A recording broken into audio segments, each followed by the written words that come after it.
हो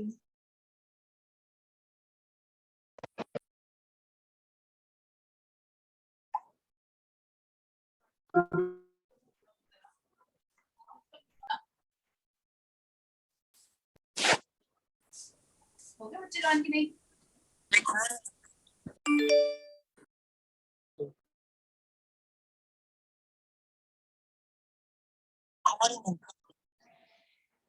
बंद कर दो पापा जी।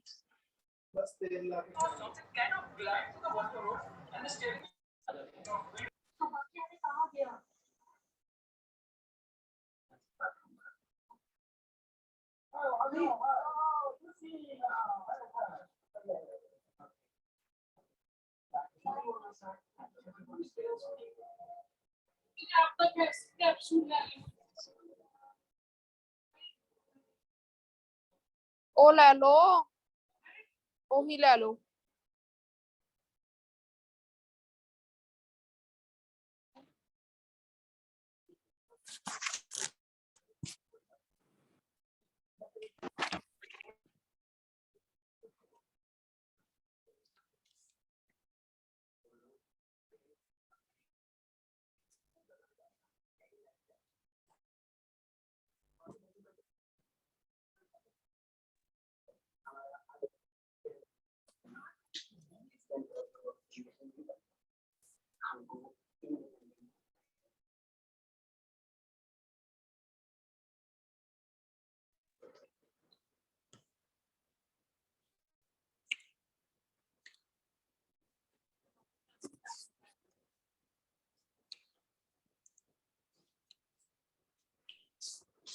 गुड इवनिंग बेटा।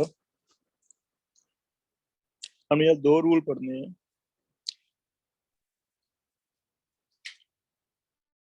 एक है ड्रैगो रूल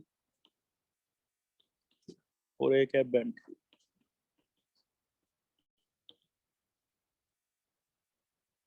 पहले ड्रैगो रूल बता रहा हूँ। सिंपल सा टॉपिक है। जब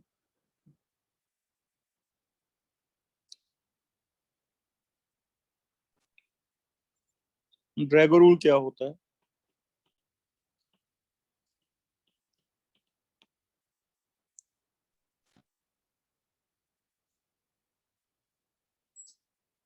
अगर हम बात करें बॉन्ड एंगल्स की, H2O, H2S, S2SC, TE and PO, यानी कि बॉन्ड एंगल का ट्रेंड बता सकते हो? हमने क्लास में पढ़ा है वैसे ये वाला टॉपिक। बॉन्ड एंगल का ट्रेंड जो इलेक्ट्रोनेगेटिविटी वाला टॉपिक था एक, उसके बेस पे आप बता पाओगे सभी में हाइब्रिडाइजेशन एक जैसी है।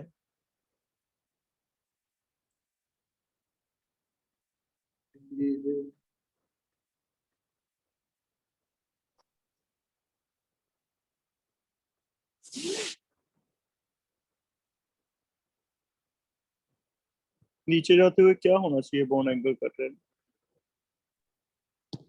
तो हमने कुछ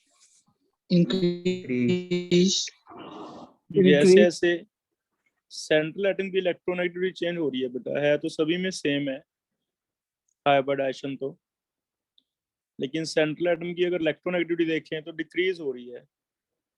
तो किसको याद आ रहा है ये पॉइंट कि सेंट्रल एटम की इलेक्ट्रोनेगेटिविटी बॉन्ड एंगल से कैसे रिलेटेड है? Directly proportional. तो नीचे जाते हुए इसका मतलब डिक्रीज होगा बॉन्ड एंगल, क्योंकि इलेक्ट्रोनेगेटिविटी डिक्रीज हो रही है O की, S की, SC, TE, PO, तो बॉन्ड एंगल भी क्या होगा? डिक्रीज होगा। और अगर हम एग्जैक्टली देखें तो इसका बॉन्ड एंगल 104.5 के आसपास है, जबकि ये सिर्फ 92.2 के आसपास है। ये 91 ही रह जाता है। ऐसे आते आते 91.5, 91 अप्रोक्सीमेट, मैं अप्रोक्स लिख रहा हूँ, 90 के आसपास ही आ जाते हैं। अब ये चारों बॉन्ड एंगल देखो आप, चारों का बॉन्ड एंगल जो है वो सिर्फ 90 के आसपास है।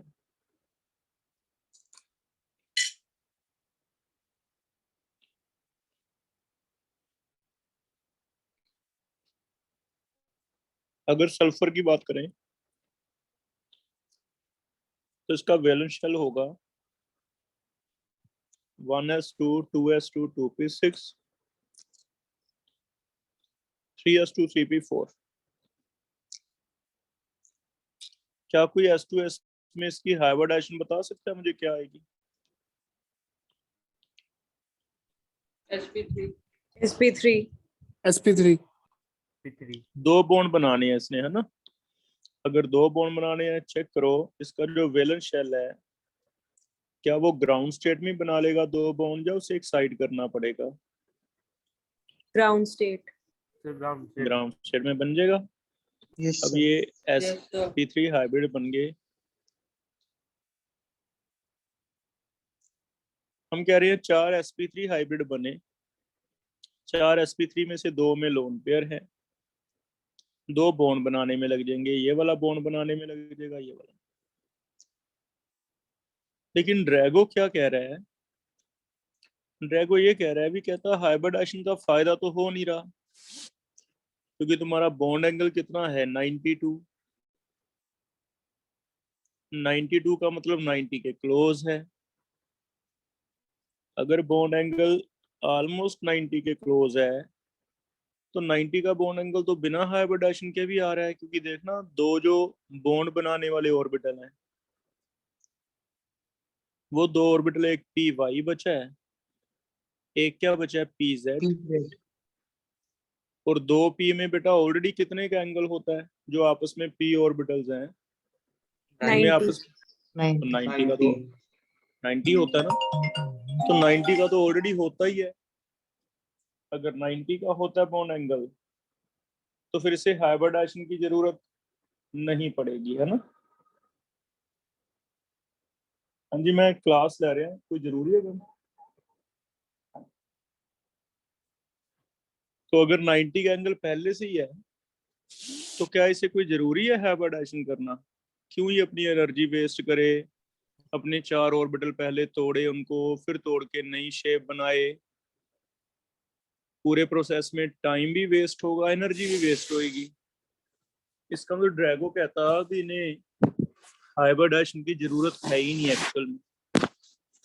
सल्फर में बिना हाइब्रिडाइजेशन के ही 2 बॉन्ड बन जाएंगे, क्योंकि एक पी वाई है और एक पी जेड है। पी वाई और पी जेड ये तो ऑलरेडी 90 पे हैं ही है, तो इन्हें बॉन्ड बनाने के लिए हाइब्रिडाइजेशन की जरूरत ही नहीं है।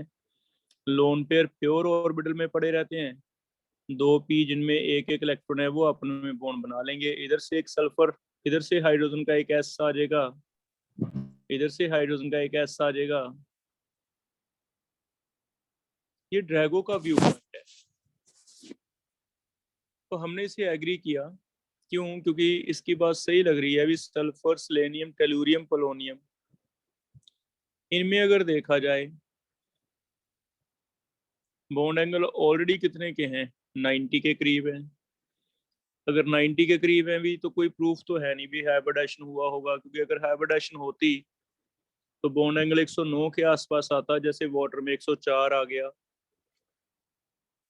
चलो 104 नहीं तो 102 आया था, 103 आया था, 100 आया था, लेकिन ये कहाँ चला गया 90। तो हमें इसकी बात काफी सही लग रही है। इस वजह से ड्रैगो ने अपना एक रूल बनाया है। वो क्या कहता है? सेकंड पीरियड का ऑक्सीजन है, सेकंड पीरियड का एलिमेंट है। वो कहता है सेकंड पीरियड से अगर नीचे जाते हो, थर्ड पीरियड या फिर उससे नीचे फोर्थ, फिफ्थ, इनके एलिमेंट्स में कई बार हाइब्रिडाइजेशन नहीं होगा, जरूरत नहीं पड़ती। लेकिन एक कंडीशन लगा दी। वो कहता है उसकी कंडीशन क्या है? कंडीशन ये रहेगी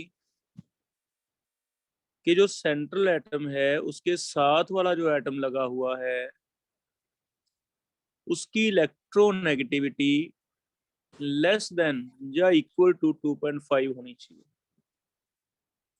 क्योंकि हाइड्रोजन की इलेक्ट्रोनेगेटिविटी हमें पता है कितनी है, 2.1. 2.1 हाँ, तो फिर इस वजह से बेटा एक रूल बन गया कि सेकंड पीरियड से नीचे जाते हो, थर्ड पीरियड या फिर उससे नीचे फोर्थ, फिफ्थ, इनके एलिमेंट्स में कई बार हाइब्रिडाइजेशन नहीं होगा, जरूरत नहीं पड़ती। लेकिन एक कंडीशन लगा दी। वो कहता सेकंड पीरियड से अगर नीचे जाते हो, थर्ड पीरियड या फिर उससे नीचे, इनके एलिमेंट्स में कई बार हाइब्रिडाइजेशन नहीं होगा, जरूरत नहीं पड़ती। कि ऐसे केसेस में अगर तुम्हें पूछा जाए भी H2S की हाइब्रिडाइजेशन और कहीं लिखा मिले बुक में कि H2S की हाइब्रिडाइजेशन होती नहीं है, तो हम कहेंगे, एक्सप्लेन कर देते हैं on the basis of Drago rule भी सही है, इसकी हाइब्रिडाइजेशन होती नहीं है। ज्यादातर आपको हाइड्राइड्स में ही मिलेगा, ऑक्सीजन फैमिली के, नाइट्रोजन फैमिली के या फिर हेलोजन फैमिली के, इन हाइड्राइड्स में मिलता है। इन हाइड्राइड्स में ड्रैगो का रूल ये कह रहा है, कहता अगर आपका सेंट्रल एटम बिलोंग करता है थर्ड और below period and electronegativity of peripheral atom is less than equal to किसके 2.5, then central atom will not undergo hybridization,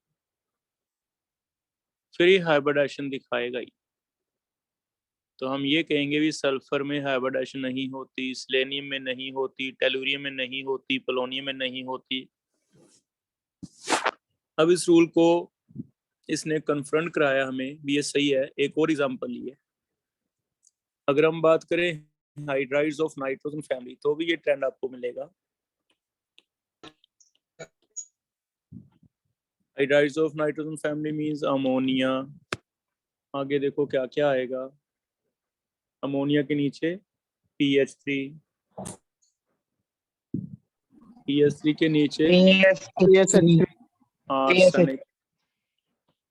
फिर से देखना हमारा इलेक्ट्रोनेगेटिविटी वाला ट्रेंड चल रहा है इसमें। Yes sir. नीचे जाते हुए बॉन्ड एंगल जो है nitrogen, phosphorus, arsenic, antimony, bismuth, कम होते हैं बॉन्ड एंगल्स।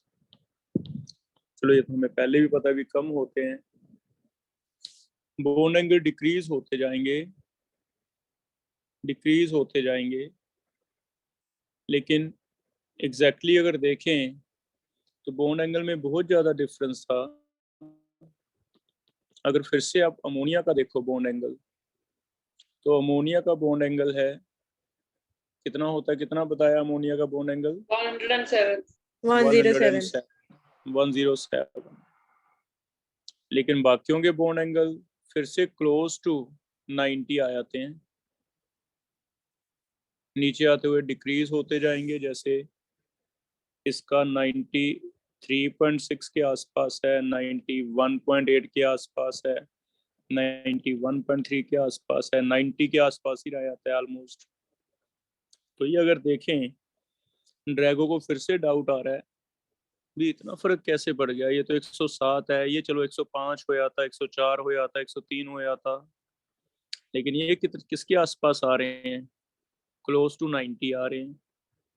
क्लोज टू 90 आ रहे हैं तो यहाँ भी उसने अपना व्यू पॉइंट दिया, वो कहता भी सेम केस है, देख लो चाहे कि सेंट्रल एटम है,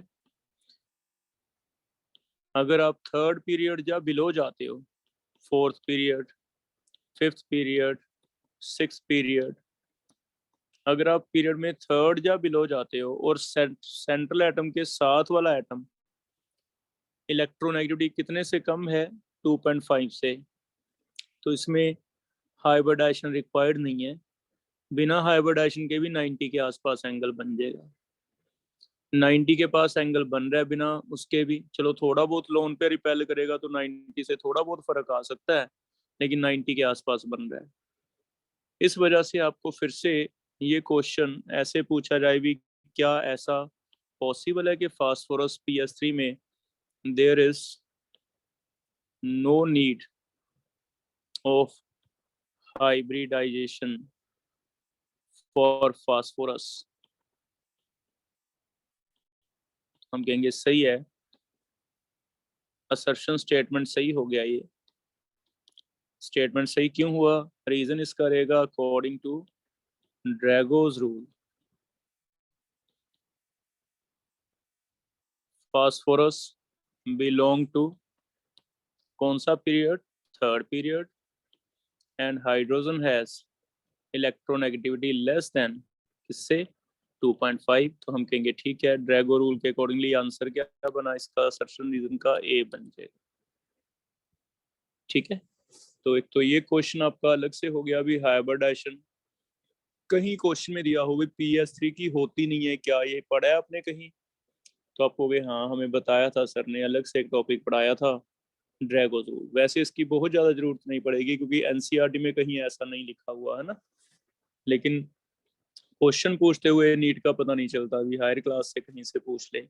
तो ग्रेजुएशन का टॉपिक है ड्रैगो रूल, तो हम याद जरूर कर लेंगे कि कहीं ऐसा हमें मिले हाइड्राइड्स में जिनमें बॉन्ड एंगल क्लोज टू 90 है, sp3 हाइब्रिडाइजेशन हो, लेकिन एंगल कितना आ रहा हो, क्लोज टू 90 आ रहा हो, तो आप माइंड में लेके आओ भी ये ड्रैगोज रूल लगेगा, नहीं तो ड्रैगोज रूल नहीं लगेगा, बस सीधा है। तो this is only for sp3 hybridization, only for those जिनमें बॉन्ड एंगल 90 के क्लोज है। वहाँ आपको सोचना पड़ेगा भी हाइब्रिडाइजेशन करें या नहीं करें। तो ड्रैगो कहता भी जरूरत नहीं है हाइब्रिडाइजेशन की, हाइब्रिडाइजेशन करोगे तो आपका टाइम वेस्ट भी होगा, एनर्जी वेस्ट भी होगा। इस वजह से बस एक क्वेश्चन याद करो, कल को तुम्हें कोई कहीं और पढ़ रहा है बच्चा और तुम्हें एलन में पढ़ रहा है या कोटा में पढ़ रहा है, तुम्हें आगे ये ऐसे बताने लग जाए भी H2S में तो सल्फर की हाइब्रिडाइजेशन होती नहीं, तो तुमको भी हाँ हमें तो पता नहीं, ऐसा नहीं है। तुमने कहना है हाँ होती नहीं, लेकिन इसकी इतनी इंपॉर्टेंस नहीं है। एक रूल है, कौन सा रूल है, ड्रैगोज रूल, उसके बेस पे एनसीईआरटी में नहीं दिया। ठीक है, तो इसलिए मैंने क्लास में भी कहा था कि कोई बहुत ज़्यादा ऐसा तो है नहीं कि आज तक जितने मेरा एक्सपीरियंस है 2005 से मैं पढ़ा रहा हूँ, आज तक तो बेटा क्वेश्चन पूछा नहीं है। 2022 आ गया, देख लो 16-17 सालों में तो आया नहीं कभी, है ना। लेकिन हाँ हम बताते जरूर हैं, और बताता मैं एक्स्ट्रा क्लास में हूँ, रेगुलर में नहीं बताता। नहीं तो तुम्हें फिर ऐसे लगना, कंफ्यूजन एक ये हो जाती है कि सर इसमें होगा या नहीं हाइब्रिडाइजेशन, इसमें हमें कैसे पता चलेगा। तो इसलिए इसे साइड पे रखो, कुछ माइंड में ऐसा ना लेके आओ कि इसमें होगा या नहीं होगा। कभी एक क्वेश्चन आ जाए कहीं लिखा मिले भी H2S में सल्फर की हाइब्रिडाइजेशन नहीं होती, तो बस तुम्हें एक साइड पे एक टॉपिक अलग से माइंड में कहीं रखना भी, हाँ तब एक रूल था ड्रैगो रूल। ठीक है, बात समझ आ गई? हाँ जी यस बेटा, सर। Yes sir. कर सर लोगे? इसका मतलब अगर हमें अलग से ही सोचना है। Yes sir. हाँ अलग से सोचना है इसे, सर, रेगुलर में अगर तभी हम- मैंने रेगुलर में बताया ही नहीं, नहीं तो तुम ना कंफ्यूज होगे। ठीक है, मतलब सर वैसे अगर हमें एमसीक्यू में क्वेश्चन आ जाता है, क्वेश्चन इसके अंदर हमें पूछ दी और 3 ऑप्शन दे दिए और लास्ट में none, तो फिर हम नॉर्मली सोचेंगे या नन करेंगे? क्या नन बेटा, नॉर्मली सोचोगे, नॉर्मल सोचोगे। ठीक है, ओके सर। ऐसे ही एक rule bent rule, bent rule के क्या क्या एप्लीकेशन है देखते हैं। इसका ट्राइगोनल बाई पिरामिडल ज्योमेट्री लेते हैं, इसमें इसके काफी एप्लीकेशन आते हैं। ट्राइगोनल बाई पिरामिडल ज्योमेट्री में 3 पोजीशन होती हैं इक्वेटोरियल 120 का एंगल, 2 होती हैं एक्सियल।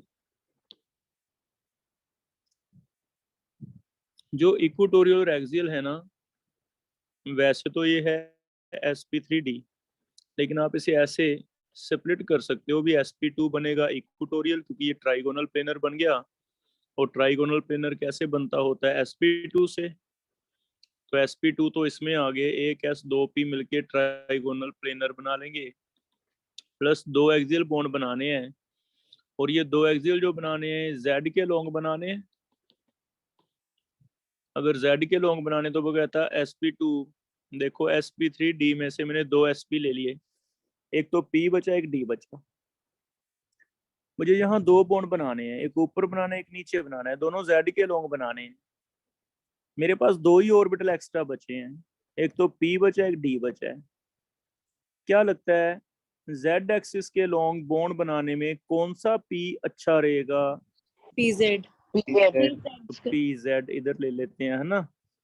और डी में से कौन सा अच्छा रहेगा? dz square तो फिर ऐसे होता है कि P Z and D Z square ये कौन से बॉन्ड बनाने में लगे आते हैं? एक्सियल।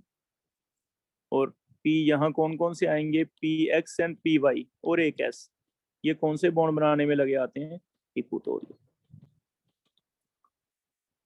मुझे नहीं लगता कि आपको इसमें कोई प्रॉब्लम होएगी अगर उसने ऐसे हमें समझाया भी 5 बॉन्ड बनाने में 2 पी तो आगे एक्स वाई, क्योंकि ये प्लेन होता है एक्स वाई प्लेन। ये जो रिंग ट्राइगोन बनी है ये ट्राइगोन किस प्लेन में होती है? एक्स वाई प्लेन में। ऊपर नीचे जो z एक्सिस है तो उसमें भी मुझे 2 बॉन्ड बनाने हैं, तो प्रैक्टिकली देखा जाए तो 2 ऑर्बिटल तो आपको चाहिए ना। तो वो 2 ऑर्बिटल में ज्यादा करेक्टर कौन सा होगा? एक पी जेड का होगा, एक कौन सा करेक्टर होगा? डी जेड स्क्वायर का।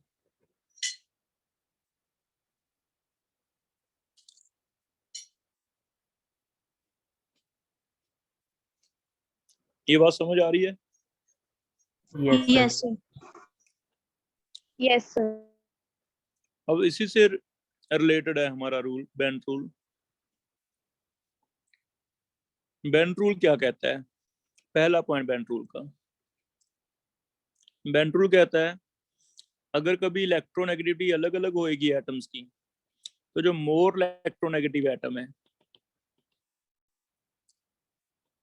will contain more percentage of p character।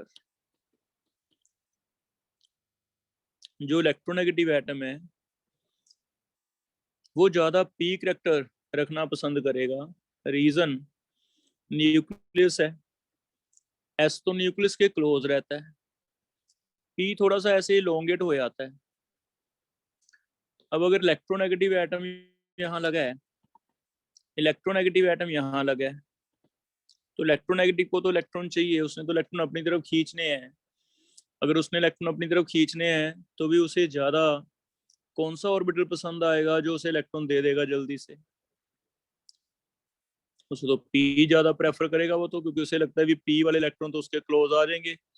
S वाले तो न्यूक्लियस के पास रहते हैं, तो एस वालों को खींचने में इसे ज्यादा प्रॉब्लम होएगी, खींचना थोड़ा मुश्किल होगा। इसलिए बाय नेचर, बाय डिफॉल्ट, अगर कभी चॉइस दी जाए, इलेक्ट्रोनेगेटिव एटम से पूछा जाए भी तेरे पास ऑप्शन है, तू या तो एस के साथ बॉन्ड बना ले या पी ऑर्बिटल के साथ ओवरलैप कर ले, तो फिर इलेक्ट्रोनेगेटिव ज्यादा किसे चूज करेगा बेटा? p orbital पी ऑर्बिटल, क्योंकि उसके लिए आसान हो जाएगा ना, क्योंकि इलेक्ट्रोनेगेटिव ने अपनी तरफ इलेक्ट्रॉन खींचने हैं ना। अगर वो पी के साथ बॉन्ड बना लेगा तो ऑब्वियसली उसे आसान हो जाएगा। तो फिर इलेक्ट्रोनेगेटिव एटम ज्यादा बॉन्ड किसके साथ बनाता है? पी के साथ। तो बेंट ने एक ऐसा रूल दिया, वो कहता है जो ज्यादा इलेक्ट्रोनेगेटिव है ना उसमें हमेशा कौन सा करैक्टर ज्यादा होता है? पी करैक्टर ज्यादा होता है। जबकि लेस इलेक्ट्रोनेगेटिव या लोन पेयर, उसमें हमेशा कौन सा करैक्टर ज्यादा होता है? Contain more S character. वो ऐसे ज्यादा प्रेफर करते हैं क्योंकि लेस इलेक्ट्रोनेगेटिव और लोन पेयर को न्यूक्लियस के पास रहना है, लोन पेयर को किसी और के पास तो जाना नहीं, वो तो उसी एटम पे है। तो लोन पेयर कोशिश करता है try to stay close to nucleus, वो तभी स्टेबल रहेगा।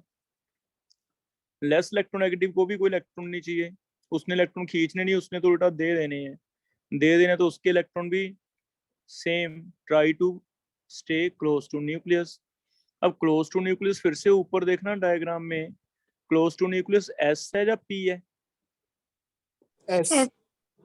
एस। इसका मतलब ये भी सही हो गया भी लेस इलेक्ट्रोनेगेटिव लोन पेयर हो तो वो कहाँ रहना पसंद करता है? Contain more S character. उसमें कौन सा करैक्टर होगा? एस करैक्टर ज्यादा होगा। ये 2 बातों की बेस पे उसने काफी कुछ एप्लीकेशन हमें एक्सप्लेन कर दी, काफी चीजें ऐसी एक्सप्लेन कर दी जो हमें वैसे एक्सप्लेन करना मुश्किल था, जो हमें वैसे रट्टा लगाना पड़ रहा था।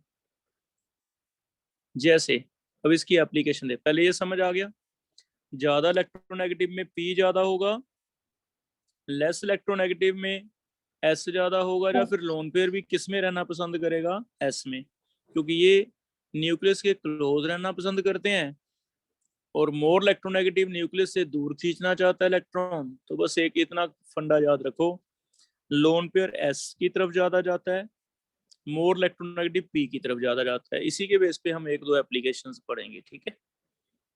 पहली एप्लीकेशन करते हैं, कहाँ कहाँ इसने हमें सॉल्यूशन दिया है। पहली एप्लीकेशन स्ट्रक्चर कर रहे हैं ऑफ PCl3F2 या फिर PCl2F3। बताओ मैंने क्लास में आपको क्या सिखाया कि मोर इलेक्ट्रोनेगेटिव F है, F कहाँ रखना पहले प्रेफर करते हैं हम, इक्वेटोरियल पे रखें, याद है ना, एक्सियल पे। Yes sir.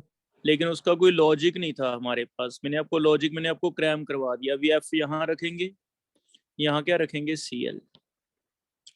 अगर 3 F है तो भी हमें 2 F यहीं पे रखने हैं पहले, तीसरा चलो हमारी मजबूरी है कि यहाँ रखेंगे। ये याद है डाइपोल मोमेंट के केस में बताया था। यस तो ये एक्चुअली आउटकम किसका है, बेंट रूल का। आज हम इसे एक्सप्लेन कर सकते हैं, क्यों, क्योंकि हमें अभी बताया गया कि यहाँ पे कौन सा करैक्टर ज्यादा होता है, P एंड D। यहाँ पे कौन सा करैक्टर ज्यादा है, P एंड D। और बेंट रूल क्या कहता है कि मोर इलेक्ट्रोनेगेटिव में कौन सा करैक्टर ज्यादा होना चाहिए, मोर इलेक्ट्रोनेगेटिव प्रेफर्स मोर P करैक्टर। तो आज हमें इसका रीजन मिल गया। पहले हमने रट्टा लगा लिया था इस चीज को, मैंने आपको याद करवा दिया था भी F हमेशा ज्यादा ज्यादा इलेक्ट्रोनेगेटिव। अगर Cl और Br होते तो अब Cl को रखते एक्सियल पे, Br को रखते इक्वेटोरियल पे, है ना। अगर Br और I होते तो बताओ किसे एक्सियल पे रखते, Br। तो याद है ये मैंने आपको वैसे तो बता दिया था पहले ही, लेकिन आज इसका रीजन बता रहा हूँ कि ये क्यों किया हमने, किस बंदे ने बताया हमें। तो इसका जो एक्चुअल सोल्यूशन है, जो इसका एक्सप्लेनेशन है भी ऐसा क्यों करना है, वो किसने दिया है, बेंट ने दिया। तो एक तो ये बेंट रूल की एप्लीकेशन आ गई। इससे हमने कंक्लूजन लिया है, क्योंकि ये हमने चेक भी कर लिया था भी इसका म्यू 0 होता है, इसका म्यू 0 नहीं होता। तो प्रैक्टिकली हमारे पास इसके सोल्यूशन भी है। तो फिर ये बेंट ने एक्सप्लेन किया भी ऐसा क्यों है ना। नहीं तो एक माइंड में बना रहता ना। अब इसका कोई रीजन तो था नहीं, मैंने आपको कह दिया भी ज्यादा इलेक्ट्रोनेगेटिव एक्सियल पे रखो। लेकिन अगर अक्षित मेरे से आके पूछता भी सर ये कैसे हो गया, तो मेरे पास इसका कोई सोल्यूशन नहीं था। आज मैं उसको ये आंसर दे सकता हूँ कि बेटा अक्षित, ये बेंट ने हमें बताया था, लेकिन ये हाँ ग्रेजुएशन का टॉपिक है। थोड़ा सा जहां मैं एक्सप्लेन कर सकता हूँ वहां मैं तुम्हें कर दूंगा, नहीं तो तुम्हें कहूंगा बेटा क्रैम कर लो, है ना। ठीक है अक्षित, समझ आ रहा है हो क्लास में कि नहीं। Yes sir. हाँ तो ये बेटा माइंड नहीं करना ना, वैसे मजाक कर रहा हूँ तेरे साथ। तो इलेक्ट्रोनेगेटिव एटम जो है वो कहाँ होगा, एक्सियल पे होगा, ये याद रखना है। मोर इलेक्ट्रोनेगेटिव प्रेफर्स मोर P करैक्टर, इससे हम देखें। और दूसरा बहुत सारे एप्लीकेशन हमने पढ़े, जैसे देखना स्ट्रक्चर ऑफ SF4 मुझे कौन बताएगा, सीसो कैसे बनता है। सल्फर 4 F है, बताओ लोन पेयर कहाँ आता है, इक्वेटोरियल पे। क्या मुझे कोई बेंट का रूल लगा के ये एक्सप्लेन कर सकता है भी इक्वेटोरियल पे क्यों आया lone pair. Sir, because lone pairs More prefer to as come correct. closer to S. क्योंकि मैंने बताया भी इक्वेटोरियल में sp2 है, तो इक्वेटोरियल बॉन्ड जो हैं according to Bent, equatorial bond contain more s character, sp2 से बनते हैं ये। And according to Bent lone pair कहाँ रहना पसंद करता है, lone pair will stay in, will prefer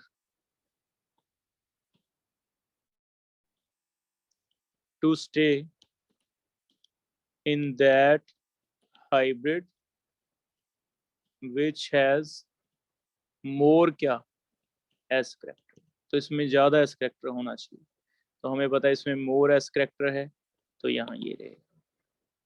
ठीक है, तो जितने भी आपको याद होगा इक्वेटोरियल पे लोन पेयर रखे थे, एक्सियल पे नहीं रखे थे, चाहे वो T शेप बनाया ClF3, अब लिखने को मैं उसे नई एक एप्लीकेशन बना दूं कि स्ट्रक्चर ऑफ ClF3, ये भी बेंट ने बताया अभी। तो अभी तक मैंने आपको ये चीजें क्रैम करवाई थी भी, तुम्हें मैंने याद है तुम्हें कहा था भी क्रैम करो भी, लोन पेयर इक्वेटोरियल पे रखने हैं। आज तुम्हारे पास इसका रीजन है कि लोन पेयर यहाँ क्यों रखे हैं, क्योंकि ये सारा किसने समझाया हमें, बेंट। तो ये बेंट रूल का एप्लीकेशन है ना। तो जितनी भी ट्राइगोनल बाइपिरामिडल की एप्लीकेशन थी, मोर इलेक्ट्रोनेगेटिव कहाँ रखना है, लोन पेयर कहाँ रखना है ना, वो सारे कैरेक्टरिस्टिक कौन बता रहा है हमें, बेंट एक्सप्लेन कर रहा है। तो एक तो इसकी एप्लीकेशन ये है कि टीवीपी के जितने भी स्ट्रक्चर्स हैं, जो भी टीवीपी में प्रॉब्लम थी कि क्यों लोन पेयर यहाँ रखा है, एक्सियल पे क्यों नहीं रखा, ज्यादा इलेक्ट्रोनेगेटिव यहाँ क्यों रखा है, वो सारा एक अच्छे वे में, एक अच्छी केमिस्ट्री लगा के हमें समझाया। वो किसने समझाया है, बेंट ने। तो बेंट रूल का एप्लीकेशन आ गया। कर लोगे बेटा ये? एप्लीकेशन इसका बॉन्ड एनर्जीज कंपैरिजन में भी आ जाएगा। बॉन्ड एनर्जी कंपैरिजन में भी एक एप्लीकेशन। बॉन्ड एनर्जी कंपैरिजन में एप्लीकेशन कैसे आएगा? सबसे पहले तुम मुझे ये बता दो कि हाइब्रिड्स के केस में कौन सा ओवरलैप ज्यादा एफिशिएंट है, sp sp या sp2 sp2, और क्यों?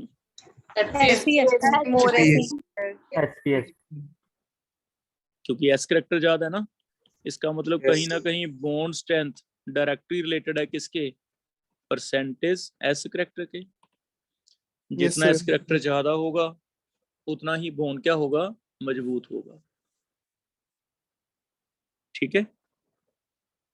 अब इस बेस पे फिर हम देखते हैं, देखो कुछ क्वेश्चन ऐसे हो सकते हैं, जैसे आपको ऑक्सीजन ऑक्सीजन का बॉन्ड दिया है, लेकिन इसमें एक बार तो लगे हैं 2 H, एक बार सेम ऑक्सीजन ऑक्सीजन का बॉन्ड दिया लेकिन यहाँ 2 F लगे हैं। और बहुत ही कॉम्प्लिकेटेड क्वेश्चन है कि हमें कहता है भी ऑक्सीजन ऑक्सीजन का बॉन्ड किसमें लॉन्गर है, इसकी लेंथ है L1, इसकी लेंथ है L2। हमें ये क्वेश्चन आ गया, अभी बताना L1 इक्वल टू L2 है, L1 ज्यादा है, L2 ज्यादा है, या फिर ये तो हम बता ही नहीं सकते, अभी तक हमने पढ़ा नहीं। तो पहले मैं एक्सप्लेन करता हूँ फिर आप बताना। लेंथ बेटा एनर्जी से कैसे रिलेटेड है? कल हमने बॉन्ड पैरामीटर पढ़े थे। क्या बॉन्ड एनर्जी और बॉन्ड लेंथ में कोई रिलेशन है? इनवर्सली है ना। तो मैं प्रूव कर रहा हूँ, देखो कैसे होगा। यहाँ पे देखेंगे कि O के साथ H लगा है और O के साथ F लगा है, तो फर्क क्या पड़ेगा? हाइब्रिडाइजेशन तो ऑक्सीजन की सेम ही है दोनों में। पहली बात वहां पे अप्लाई होंगे रूल, यहाँ हाइब्रिडाइजेशन सेम है दोनों जगह। ऑक्सीजन की हाइब्रिडाइजेशन sp3 है, ठीक है, सारी चीजें सेम है बाकी।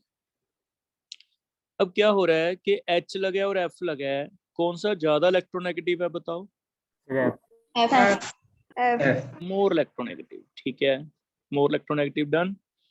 मोर इलेक्ट्रोनेगेटिव का मतलब ये जो बॉन्ड है इसमें P करेक्टर ज्यादा आएगा, क्योंकि F कौन सा करेक्टर ज्यादा मांगता है, P। बताओ मोर इलेक्ट्रोनेगेटिव किस तरफ बॉन्ड बनाना पसंद करता है, ज्यादा P। तो इसने जो हाइब्रिड है उसमें से P वाला हिस्सा इधर ज्यादा दे दिया। अगर P वाला हिस्सा इधर ज्यादा दे दिया तो बता सकते हो इधर कौन सा करेक्टर ज्यादा बचा? एस। सेम यहाँ पे P ज्यादा आ गया, इधर कौन सा, S, तो SS 2 बन गए। लेकिन H तो कम इलेक्ट्रोनेगेटिव है अभी। और S में से बताओ, और H में से कौन ज्यादा इलेक्ट्रोनेगेटिव है? तो फिर H तो कम है, तो इधर इस बॉन्ड में H P नहीं चाहता। H को तो वैसे भी 1s ने बॉन्ड बनाना है, 1s ने बॉन्ड बनाना है, तो वो हाइब्रिड को कहता है भी मुझे तो ज्यादा बेटर है अगर तू S वाला हिस्सा ज्यादा लेके आएगा। तो इधर S करेक्टर ज्यादा होता है, तो बताओ बीच में कौन सा करेक्टर ज्यादा आ गया, P करेक्टर। इसका मतलब इस ऑक्सीजन के जो sp3 बने हैं वो sp3 में सभी में एग्जैक्टली एक जैसा S करेक्टर या P करेक्टर नहीं है। एक तरफ S उसने ज्यादा कर दिया, दूसरी तरफ P ज्यादा कर दिया। सेम H2 वाले का होगा, H2 इधर S ज्यादा ले लेगा, अगर इधर S ज्यादा है तो टोटल परसेंटेज 100 ही है, याद रखो। अगर इधर S ज्यादा है तो बीच में कौन सा ज्यादा आ जाएगा बेटा, P। तो चेक करो, इधर तो 2P ज्यादा है, इधर 2S ज्यादा है। कौन सा बॉन्ड ज्यादा मजबूत होगा फिर? ओ ओ का एस वाला ज्यादा मजबूत होगा, तो ये वाला हम कहेंगे भी this is comparatively strong bond. फिर से दोबारा देखो, हमने क्या देखना है? पेरिफेरल एटम को देखना है।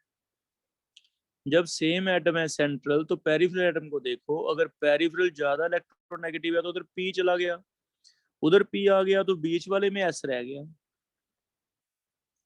अगर पेरिफेरल कम इलेक्ट्रोनेगेटिव है तो उधर एस ज्यादा चला गया, इधर एस चला गया तो बीच में पी ज्यादा आ गया। हमें यहां से आइडिया लगाना है भी जो ओ ओ का बॉन्ड है, ओ ओ के बॉन्ड में कहाँ एस करैक्टर ज्यादा आता है। जहां एस करैक्टर ज्यादा आएगा हम कहेंगे वो स्ट्रॉन्ग बॉन्ड है। ये बात समझ आ गई? Yes sir. अब तुम फिर क्वेश्चन का आंसर दो। स्ट्रॉन्ग बॉन्ड मैंने आपको बता दिया, स्ट्रॉन्ग बॉन्ड का मतलब लेंथ क्या है? कम। तो बता सकते हो आंसर क्या होगा इसका? L1 या L2? B option. B option. B option. B option. B option. तो बस ये कैसे कर, तो ये जो केमिस्ट्री है जो हमने सेम एटम में बॉन्ड लेंथ कम ज्यादा कर दी, सेम एटम में, ये किसी को समझ ही नहीं आ रहा था, क्योंकि सेम एटम के अंदर तो सीधा है बॉन्ड लेंथ क्या होती है? बॉन्ड लेंथ होती है एक रेडियस इस ऑक्सीजन का, एक रेडियस इसका, तो रेडियस प्लस रेडियस, ये भी रेडियस प्लस रेडियस। तो पीरियोडिक टेबल के अकॉर्डिंगली या जो जनरल केमिकल बॉन्डिंग है उसके अकॉर्डिंगली दोनों का बॉन्ड लेंथ तो बिल्कुल सेम आना चाहिए था, लेकिन जब हम प्रैक्टिकली करते हैं, लेंथ इनकी मेजर करते हैं, तो इनमें भी फर्क आता है। अब ये किसी की बात में समझ ही नहीं आई भी ये तो सेम एटम है, उनमें बॉन्ड लेंथ कैसे डिफरेंट आई जा रही है? सेम एटम के दो रेडियस जोड़े, अगर एक का रेडियस 400 है दूसरे का भी 400 है, तो सीधा सा हिसाब है भी 800 होनी चाहिए थी। लेकिन अब उसमें भी एक की 800 है लेकिन एक की 790 है या 780 है। पहले हमने सोचा भी चलो कहीं कैलकुलेशन एरर होगा, लेकिन बहुत सारे साइंटिस्ट ने अपनी अपनी जगह चेक किए कि सेम एटम थे लेकिन पेरिफेरल डिफरेंट थे, तो उनकी बॉन्ड लेंथ सेम आती नहीं थी, डिफरेंट आती थी।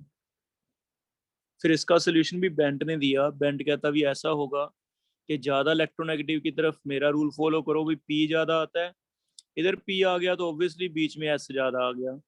जितना बीच में एस ज्यादा आता जाएगा उतना बॉन्ड स्ट्रॉन्ग होता जाएगा, स्ट्रॉन्ग होता जाएगा। तो उस बेस पे हम बॉन्ड लेंथ का भी कुछ कंपैरिजन कर पा रहे हैं, सोल्यूशन दे सकते हैं।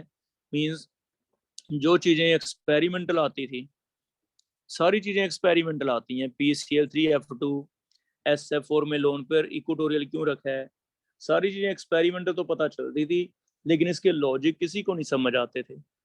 तो बेंट ने एक इतना अच्छा रूल दिया है कि सिर्फ एक ही लॉजिक लगाना है हमने, उसी से आपको सबके आंसर में ले जा रहे हैं। वो लॉजिक क्या है? पहला पॉइंट है कि ज्यादा इलेक्ट्रोनेगेटिव को पी करैक्टर ज्यादा दे दो, दूसरा पॉइंट है लोन पेयर को एस करैक्टर ज्यादा दे दो। बस दो करैक्टर हैं, बहुत सारा लंबी कोई लिस्ट नहीं है बेंट रूल की। सिर्फ 2 पॉइंट से हम कितनी चीजें ऐसी एक्सप्लेन कर पा रहे हैं जिनका किसी के पास सोल्यूशन ही नहीं था, इसलिए काफी अच्छा रूल माना जाता है ना। अब ऐसा एक और कुछ और क्वेश्चन करके देखते हैं। जैसे कार्बन कार्बन है बेटा, तो इधर मैं लगा रहा हूँ HH, एक कार्बन में लगा रहा हूँ H2F लगा दिया। बताओ L1 और L2 कौन सा ज्यादा है?